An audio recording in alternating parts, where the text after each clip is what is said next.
Good morning বন্ধুরা, মৌমির আরেকটি নতুন ব্লগে তোমাদের স্বাগত জানাই। সকাল এখন 7টা বাজে। চা খেতে খেতে চলে এসেছি একটু ছাদে। দুদিন বৃষ্টি হয়নি, তাই গাছগুলোয় জল দিলাম। কত ফুল হয়েছে এই গাছটায়, আর এইগুলো তো তোমাদের রোজই একবার করে দেখাই। ফুলে একদম ভরে গেছে, কি সুন্দর দেখতে লাগছে। এইগুলোর জন্যেই আরও সকাল হলে ছাদে ছুটে আসি, কতক্ষণে একটু দেখব। এটা কলকে ফুলের গাছ, দুটো ফুল হয়ে বন্ধ হয়ে গেছে, আর হয়নি। আর সেই অনেক দিন আগে তোমাদের দেখিয়েছিলাম না গোলাপ গাছটা, এই যে দেখো, এটা নতুন আমি চারা বানিয়েছি, ডাল কেটে বসিয়েছিলাম বর্ষার জলে, আর এই যে এতটা বড় হয়েছে। এইবার আমি দুপুরের রান্নায় চলে এসেছি। একটা মাছের মাথা ছিল, সেই দিয়ে আজকে করব একটু কুমড়ো আলুর ঘ্যাঁট।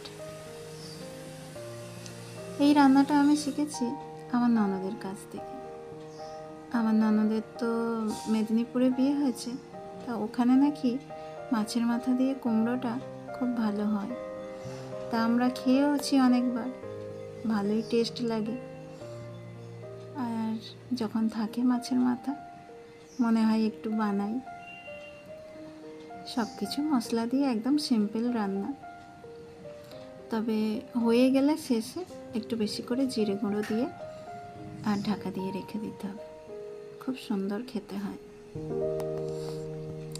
আর মাছ আছে, মাছ দিয়ে আজকে বেশি করে পেঁয়াজ, টমেটো, আদা, রসুন সব কিছু দিয়ে আলু দিয়ে একটু রসা রসা তরকারি করব। কুমড়োর ঘ্যাঁটটা হয়ে গেছে, এই যে এইবার মাছের তরকারিটা করে নিই। আর এখন তো পুজো আসছে সামনে, তো নাচের রিহার্সাল হয়, যার জন্য রাতের তরকারিটাও করে রাখবো। পেঁপে কেটে ওই একটু ভাপাতে বসিয়ে দিয়েছি, ভাপিয়ে জলটা ফেলে দেব, নইলে পেঁপের একটা গন্ধ লাগে। তো ওই তরকারিটাও করে রাখবো, তাহলে সুবিধা হবে।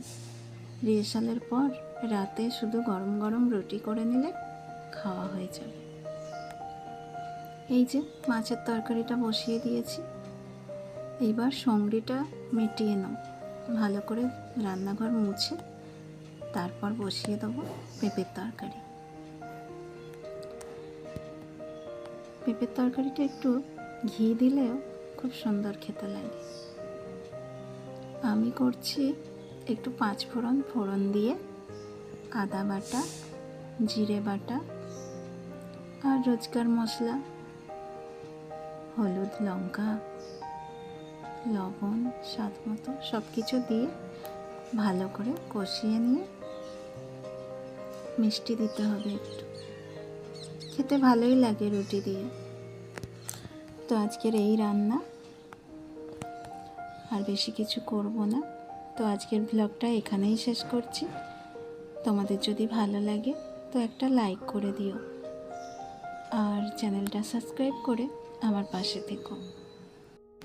পেঁপের তরকারির মশলাটা ভালোভাবে কষানো হয়ে গেছে, এইবার পেঁপে আলুগুলো তুলে দিলাম। ভালো করে এইবার একটু অল্প জল দিয়ে কষিয়ে নেব। যত ভালো কষানো হবে তরকারিটা, টেস্ট ততটাই বেড়ে যাবে। রান্না প্রায় হয়েই এসেছে। তো আজকের ব্লগটা এখানেই শেষ করছি। তোমরা ভালো থেকো, সুস্থ থেকো, আমার ভিডিও দেখতে থাকো। আবার দেখা হবে তোমাদের সঙ্গে পরের একটি নতুন ব্লগে।